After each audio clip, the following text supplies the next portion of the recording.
Hoje, em nossa entrevista, a gente está recebendo, nosso debate, estamos recebendo os advogados Valério Luiz Filho e Oséias Varão, para comentar a recente polêmica envolvendo a cantora Jojo Todinho. Em declarações contundentes, a cantora fez duras críticas à esquerda, ao Sistema Único de Saúde e aos chamados socialistas de iPhone, gerando grande repercussão nas redes sociais. Doutor Valério Luiz Filho, como vai? Boa tarde, bem-vindo de volta a Bandeirantes. Boa tarde, Tiago. Boa tarde, Oséias, Macedo. Sempre um prazer estar aqui na Rádio Bandeirantes, conversando com essa audiência qualificada. Doutor Oséias Varão, advogado e atualmente vereador por Goiânia. Obrigado pela presença mais uma vez. Boa tarde. Boa tarde, Tiago. Boa tarde, Valério. Boa tarde à nossa audiência. É um prazer muito grande participar mais uma vez aqui do programa. Estou à sua disposição. Então vamos lá. Queria iniciar colocando primeiro as tais declarações da cantora Jojo Todinho. Você vai ouvir a partir de agora e aí os nossos debatedores vão comentar essas falas. Vamos lá. Sou socialista. Eu chego na faculdade, tô de iPhone 16. Eu falei, pô, eu quero ser socialista. Ah, porque eu vivo o MST, mas tá de Redley no pé. Então não conta. As pessoas que muito falam sobre essa questão de viva o SUS, viva não sei o quê, tem plano de saúde. Gente, a realidade é que tá todo mundo com dinheiro no bolso querendo mais que a sociedade se exploda. Então acorda pra vida. Até quando vai ficar nessa pendaíba aí de estar num BRT sendo assaltado? Chega no UPA 10 horas da manhã, sai 10 horas da noite, às vezes nem foi atendido. Não tem um direito de sair de casa porque foi assaltado. Não tem respeito das pessoas que sentam na tua porta, abrem um baseado. Tá aí a fala da cantora. Vou começar com o doutor Valério Luiz Filho sobre essas declarações desrespeitosas, na tua opinião. Falou alguma verdade sobre a esquerda? Qual a avaliação que o senhor faz desse comentário da artista, doutor Valério? Bom, primeiro que a Jojo, não é um comentário dela, né? Ela copiou, porque isso aí é um tipo de crítica que está na internet há muito tempo, né? A gente já está acostumado com esse tipo de coisa. Mas o pessoal fala de socialista, né? Mas o pessoal não sabe o que está falando, né? Vamos focar primeiro na questão do socialista de iPhone, né? Primeiro, quem que faz o iPhone? Quem que faz o iPhone é o trabalhador. Então, a questão, as pessoas têm que entender que, se querem falar do Marx, por exemplo, a teoria marxista, ela fala de quem trabalha. Ela não fala de quem não trabalha. É uma teoria, primeiramente, sobre o trabalho, né? É uma teoria complexa, né?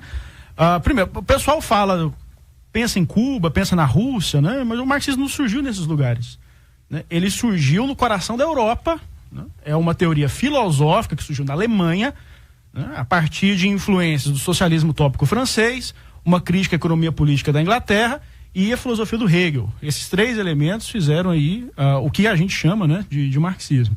A crítica dele com respeito ao trabalho tem uma premissa muito simples, que as pessoas trabalham e não recebem o valor do seu trabalho. Então existe um fundo moral nessa teoria, inclusive, de que as pessoas devem receber o valor correspondente ao seu trabalho. E o Oséias está aqui, o Oséias é um religioso. Existia um conceito católico, inclusive, que é o conceito do salário justo. O que é um salário justo? O salário justo é aquele que permite a quem trabalha sustentar a si e a sua família.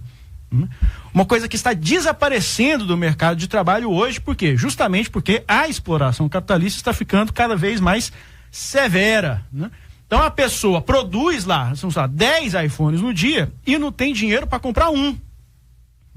Por quê? Porque essa diferença, a diferença entre o trabalho da pessoa, aquilo que ela produz, né, e aquele valor que ela não recebe de volta, que ela não recebe o valor justo pelo seu trabalho, né, aquilo vai indo para acumular, vai para o capitalista, vai acumulando o capital dessa pessoa.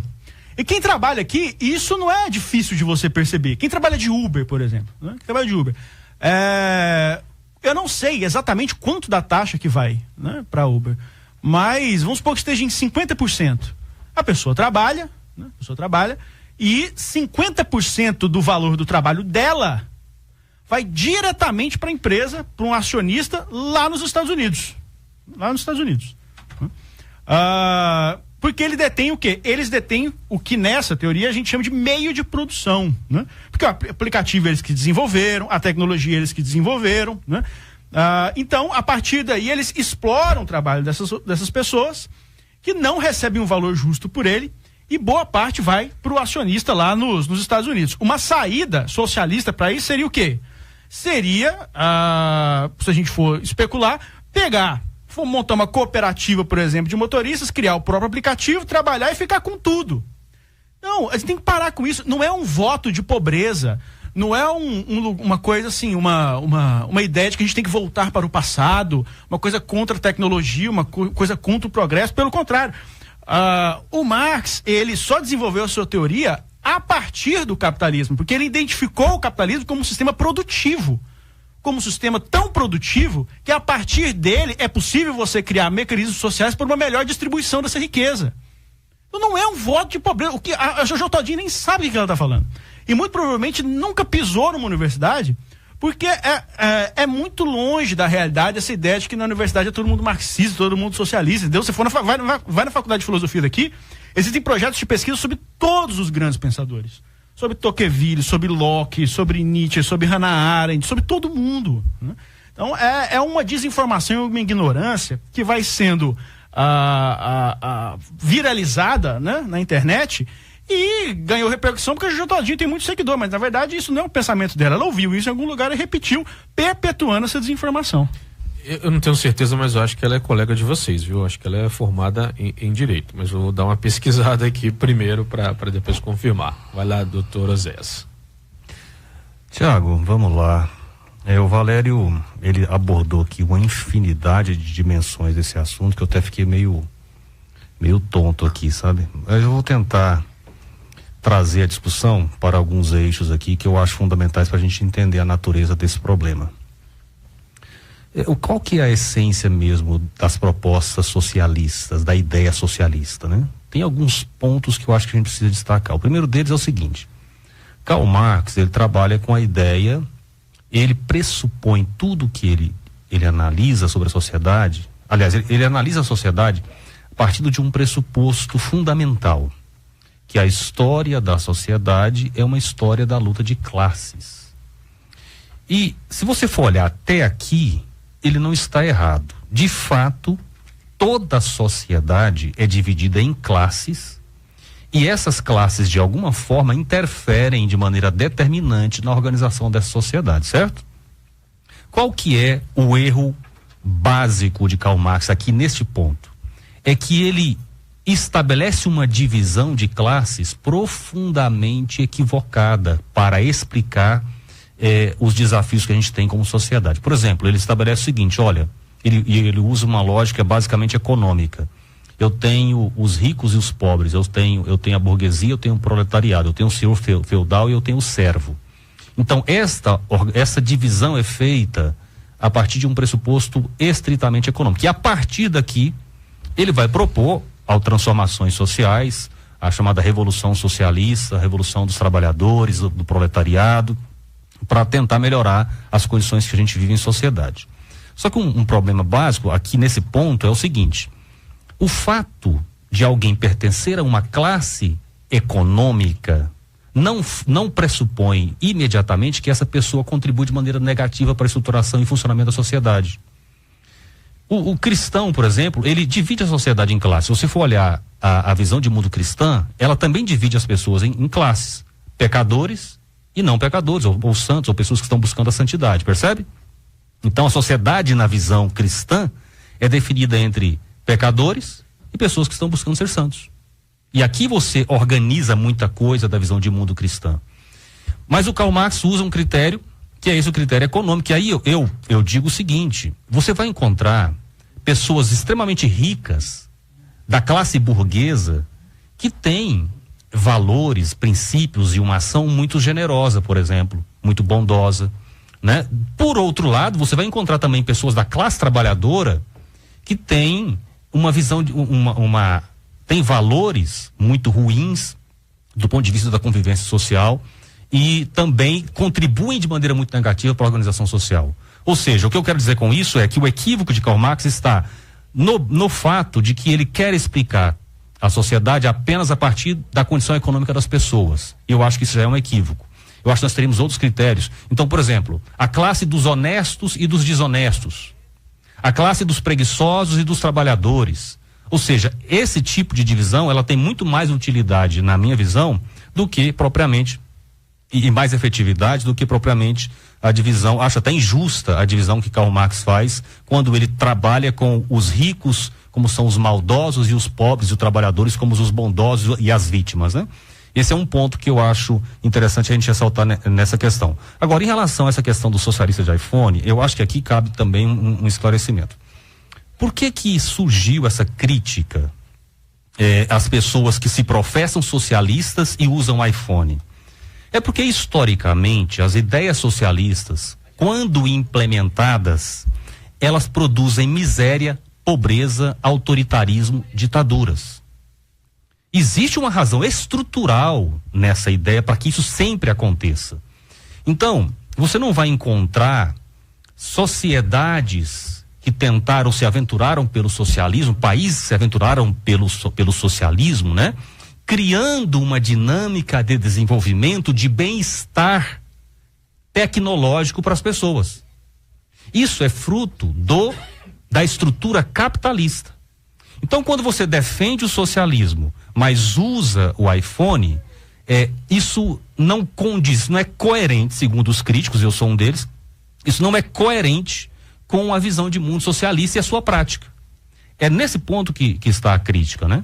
Então, eu acho que quando a Jojo Todinho diz isso, eu acho que ele tem uma certa coerência, né? Tem uma certa razoabilidade, se você for olhar esse cenário, esse contexto, justamente porque essas ideias socialistas, elas produzem o contrário do que o sistema que produz o iPhone entrega para a sociedade. Eu defendo a ideia de que o capitalismo, apesar dos seus defeitos, eu entendo que o capitalismo tem uma série de defeitos, mas ele é o sistema de organização econômica mais eficiente que a sociedade já produziu. Por quê? Tem um motivo do porquê que isso acontece. Tem a ver com a questão da natureza humana, sabe? Eu vou falar algo aqui que às vezes poucas pessoas falam. Qual é a ferramenta mais eficiente para produzir o desenvolvimento? É o altruísmo humano ou o egoísmo humano? Já parou para pensar sobre isso? Qual a ferramenta mais eficiente para produzir desenvolvimento na sociedade? O altruísmo humano ou o egoísmo humano? Essa questão está na gênese do antagonismo entre capitalismo e socialismo. Na minha visão, o egoísmo humano tem muito mais potência para produzir desenvolvimento do que o altruísmo. Por quê? Porque o egoísmo humano, ele é um sentimento que vem antes do altruísmo por uma questão natural. Ele é mais potente do que o altruísmo por uma questão natural. Então, uma pessoa, ele fica muito... e aí, o direcionamento do capitalismo é o seguinte, olha, ao invés de eu tentar anular o egoísmo humano, essa é a proposta capitalista, que se antagoniza ao socialismo. Ao invés de eu tentar anular o egoísmo humano, o que eu faço? Eu vou criar uma lógica em que ele seja direcionado para produzir coisas boas. Então, por exemplo, o cara que produziu o automóvel, por exemplo, né? Por que ele produziu o automóvel? O automóvel não é muito útil para a nossa sociedade? Não é fundamental? Não é necessário? Todos nós gostamos disso? Mas por que quem produziu o automóvel produziu? Foi por altruísmo? Não. Foi por egoísmo, por ambição. Ou seja, eu direciono o egoísmo humano e a ambição humana para produzir aquilo que a gente entende como coisas boas. A proposta socialista é anular o egoísmo humano. Sabe? Você dizer que o egoísmo e a ambição humana é algo ruim por si só. Eu preciso de uma sociedade onde as pessoas não ambicionam estar umas sobre as outras, superar umas às outras, né? E aí você anula, você tenta, não consegue, né? É por essa razão, por causa disso, inclusive, essa é uma das razões pelas quais o socialismo nunca vai funcionar. Porque ele tenta anular um pressuposto básico da natureza humana. Eu tenho a impressão que o Dr. Valério não concordou com essa sua fala, mas ele vai poder explanar logo depois do intervalo, porque a gente precisa fazer uma parada agora 4h23. Antes, o José dos Santos fala o seguinte, olha, a taxa do Uber está entre 24% e 40%. Outro ouvinte fala, o debate está de Valério e Varão. Dois vezes aí, né? E a ouvinte aqui está falando que a Jojo Todinho fazendo uma correção, me corrigindo, na verdade, ela não é formada em Direito. Iniciou o curso em 2023, são 4 anos também, né? Direito é 5. 5 anos, então 5. vai até 27. Início de 2023 até 2027, então, para ela concluir o curso de Direito, se passar também e não for reprovada, é claro. Vamos para o intervalo, a gente volta daqui a pouquinho.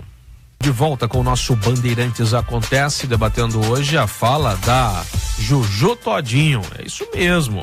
Aonde chegou? Estudante de Direito, falou que a esquerda é socialista de iPhone e o doutor Oséias Varão, o vereador mais à direita da Câmara Municipal de Goiânia, do PL, do presidente Bolsonaro. Ser mais à direita eu não sei, porque ele é bravo a competição. Eu falo isso desde o outro mandato dele, que ele era... Ele é um brigando para ser mais direito que eu. Mais à direita da Câmara, e o doutor Valério, que o debate do Varão e Valério, aqui na Bandeirantes, falando sobre a fala da Jojo Todinho. E a palavra agora vai com... Eu agradeço demais a audiência maravilhosa aqui pelo WhatsApp, né, em todas as plataformas digitais. Estamos no Instagram ao vivo, com imagens e áudio, no YouTube, no aplicativo. Maravilha. Obrigado, além da frequência, claro, 98.7 FM. O doutor Oséias falou que ela foi coerente, que essa história aí de esquerda querer iPhone, querer uma marca de chinelo que eu nem sei que marca é essa. Deve ser uma marca de uma grande empresa capitalista, com certeza. Né? É incoerente? Primeiro, pegar alguns pontos que o Oséias trouxe, que o Marx, ele não faz uma avaliação moral das pessoas. Ele nunca disse que o capitalista, o rico é mau e que o pobre é bonzinho. Não tem isso em lugar nenhum. Entendeu? O que ele faz é uma análise. A principal contribuição dele, se a gente pudesse dizer, é que o capital, a riqueza, seja o capital na forma de indústria, seja na forma de latifúndio, seja na forma de grande concentração de dinheiro, gerando juro, isso domina o ser humano. Você é pastor, qual que é o nome do Deus da riqueza lá? Mamon. Mamon. É como se fosse um mamon dominando todo mundo, entendeu? E estabelecendo a sua lógica própria, independentemente se as pessoas são boas ou ruins, sabe? Se você tem 150 mil reais, né, na poupança, o gerente do seu banco vai te ligar e vai falar, você não quer colocar num CDB, no LCA, não sei o quê, você não é mal de fazer isso. Não? Você vai colocar, vai ter uma rentabilidade ali de cerca de 14%, 15% ao ano, né? E aí você já vai ganhar em um ano cerca de 30 mil reais só de rendimento, que já é mais do que o salário mínimo na sua média mensal, né? Você, porque tem 150 mil reais parado, um pequeníssimo capital, já vai ser remunerado mais do que o camarada que trabalha 8 horas por dia na escala 6x1, né? Mas aí o seu interesse vai ser qual? Vai ser aumentar cada vez mais esse seu rendimento e esse seu capital, né? E aí politicamente você vai agir como? Você vai agir para impedir que o juro abaixe, né? Porque isso vai aumentar o seu patrimônio, né? Então essa desigualdade extrema, né? O Marx não está falando que um é bom e que o outro é ruim, né? Ele está falando que enquanto, né, houver o domínio do capital, né, sobre essas sociedades, essas classes espolhadas sempre vão existir, né? E as pessoas que detêm esse capital vão agir sempre para acumular cada vez mais e mais. Na verdade, Valéria, é o seguinte, eu acho que a gente tem que, eu acho que a gente tem que buscar a raiz das questões. O que é o capital? Né? O capital é indústria, latifúndio hoje o capital acumulado que gera juro. Não, mas o que eu quero mostrar... Agora colocamos uma coisa que a Jojo Todinho não fala, né?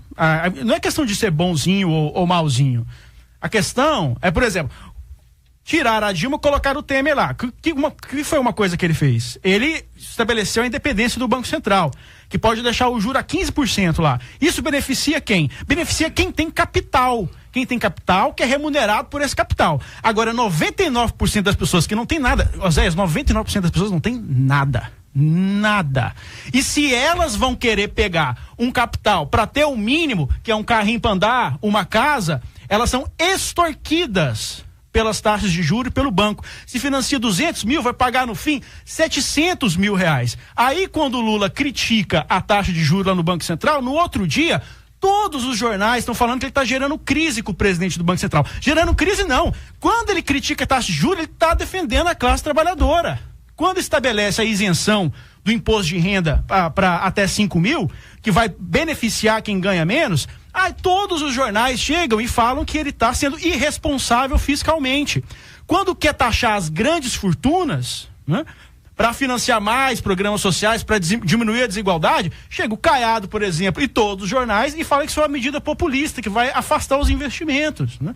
Então os caras boicotam tudo que é para ajudar a população menos desfavorecida, né? Por quê? Porque eles estão lá a serviço, sim, de rico, a serviço de quem usa o seu capital para se remunerar, estão a serviço dessas pessoas. Aí, quando a gente fala de luta de classe, Oséias, não é uma invenção da cabeça de ninguém, não, é para quem olha a realidade e vê como as coisas acontecem, né? Se você vive de rendimento e quer que o juro fique alto para que você continue vivendo de rendimento, né? O seu interesse não é o mesmo daquela pessoa que não tem um puto no bolso e depende de juro baixo para financiar um carro e financiar uma casa. Não é o mesmo interesse. Tiago, assim, novamente, né, o Valério, ele traz uma infinidade de questões ao mesmo tempo e eu tenho dificuldade, assim, às vezes de organizar as ideias. Eu sou muito mais esquemático no raciocínio, mas eu vou só chamar a atenção para você ver. A fala do Valério está carregada de uma série de equívocos de leitura da realidade, de pressupostos equivocados e de leitura da realidade. Vou te dar só um exemplo para você perceber, que são vários os casos da sua fala. O Valério disse o seguinte, no caso do Uber, 50% do que é arrecadado com o serviço do Uber vai para uma empresa lá fora nos Estados Unidos e alguém está lucrando 50%. Isso não existe. Para o Valério Luiz falar isso, eu só posso pressupor que ele nunca geriu um empreendimento. Ele nunca geriu um empreendimento. Só é possível afirmar isso se você nunca geriu um empreendimento, não tem a mínima noção de como funciona o empreendimento, para falar que alguém lucra 50%. Eu falei que lucra 50%. Né? Eu falei que a taxa de 50% vai para fora. Isso. Não que então, o lucro você sabe qual que é o lucro de um empreendimento muito bem sucedido, Tiago e ouvintes? Um empreendimento que tem 1,5% de lucro, eu quero ele para mim. 2% é o ápice de um empreendimento bem sucedido. Esse é o ponto. Quando você fala que o trabalhador ficou com a menor parte, você tem que ter alguns cuidados ao analisar isso. Porque cada um entra com aquilo que tem na produção, certo? Então, alguém tem, por exemplo, vou usar o exemplo da Gisele Bündchen. A Gisele Bündchen tem um corpo, uma aparência que faz com que ela promova produtos de uma maneira que isso gere uma arrecadação muito grande, certo? Quanto que é o salário da Gisele Bündchen? Sei lá, 1 milhão, 5 milhões. Interessante você observar isso. O que atribui o valor ao bem ou ao serviço, né? Então você vai encontrar pedreiro que a diária dele é R$1.000. Você vai encontrar pedreiro que a diária é R$200. É a injusta organização do trabalho que está definindo isso. O que é isso? Então, quando alguém entra com o capital no empreendimento e o outro entra com a força de trabalho, cada um desses componentes tem o seu valor no processo, não é atribuído por mim, não é atribuído pelo Valério e nem deve ser atribuído por um planejamento central do governo. O caos que isso geraria seria absurdo. Então, a ideia de você querer controlar o valor... É para isso que existe lei, Oséias. É para dar o valor justo do trabalho das pessoas. Isso não é controlado assim pelo mercado, não. Você partiu de um pressuposto que é o seguinte: aquilo que você falou da natureza humana vem principalmente de 2 livros, né? E isso é a raiz da visão filosófica liberal de ser humano. Porque toda filosofia, toda visão de mundo tem uma visão de ser humano, né? Isso vem do Leviatã do Hobbes, vem do segundo tratado do governo civil do Locke, que são os 2 principais livros que estabelecem essa sua teoria, que não é uma teoria cristã, de que o ser humano é egoísta, porque vem principalmente do Locke. Essa ideia de que eles brigaram muito com a igreja para estabelecer essa ideia que agora você está falando, porque eles achavam que a igreja não ia aceitar. Essa ideia de que de vícios privados, benefícios públicos, né? Ficou conhecido dessa forma. Aquela questão de se você organizar bem o egoísmo, né, do ser humano, vai gerar uma riqueza, né, que no fim vai beneficiar todo mundo. Mas historicamente isso já se provou falso, Zé. Não foi assim que aconteceu. Você pega a riqueza das nações do Adam Smith, ainda trabalha com essa ideia, né? Mas pelo pelo menos o Locke e o Adam Smith ainda tinham no seu horizonte uma ideia de bem comum. Essa ideia de bem comum desapareceu do discurso econômico. Desapareceu. Você pega esses malucos que esses meninos ficam citando agora, que esse pessoal da escola austríaca, entendeu? Eles não têm um horizonte de bem comum mais. Eles não acham mais que essa organização do egoísmo, como você colocou, vai gerar uma abundância que vai beneficiar todo mundo. Eles querem que se lixe o bem comum. O discurso deles é: quem ganhou, ganhou porque é bom, quem perdeu, perdeu porque é incompetente. O discurso econômico liberal abandonou a ideia de superação da desigualdade pela abundância e assumiu um discurso de justificação da desigualdade com base numa falsa meritocracia. Porque para a meritocracia existir, tem que ter condições mínimas de partida. E eu não concordo com essa ideia, essa sua antropologia, realmente, de enxergar o ser humano como alguém inatamente egoísta, tudo. Eu acho uma visão triste de mundo, uma visão triste de vida. E por fim, né, também a questão de que então essa é a ideia que está por trás. Essa ideia de que qualquer planejamento geraria um caos. Não geraria, não. Você mencionou os países que adotaram um planejamento. Gente, a Rússia, com todos os problemas, em 1917, não é o ano da Revolução Russa, ela era um país feudal. Ela era um país feudal, Oséias, né? Sob o governo dos Romanov. 50 anos depois, estava mandando gente para a Lua. Mandando gente. A China, em 1900 começou a virar com todos os problemas. Mas foi com a Revolução de 1949 do Mao Tse-tung o que a China é hoje. O pessoal nem admite.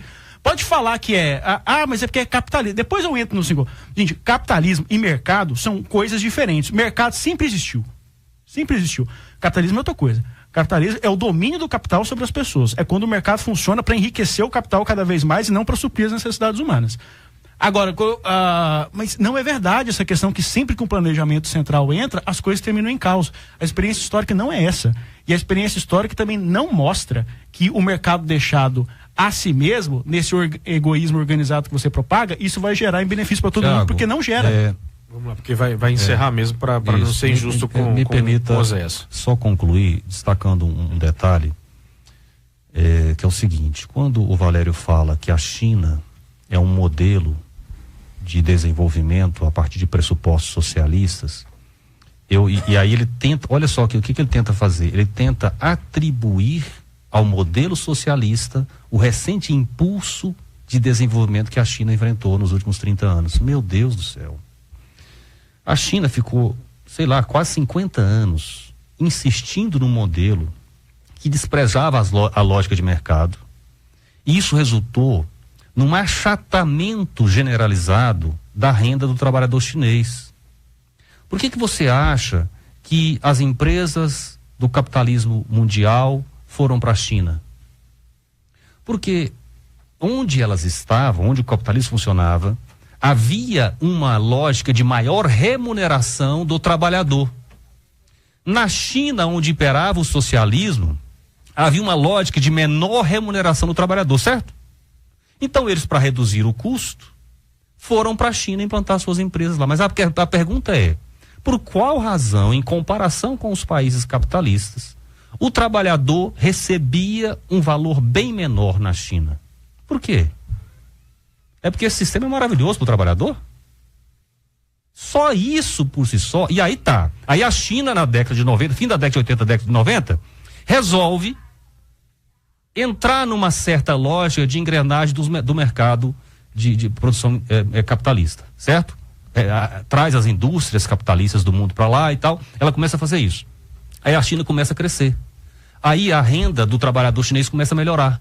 E o cara tá dizendo que isso se deve à organização histórica socialista da China. Zéias, a questão é que na China, quem manda não é o capital. Quem manda é o partido. Lá nos Estados Unidos, quem manda é o capital, quem manda é bilionário. Veja bem.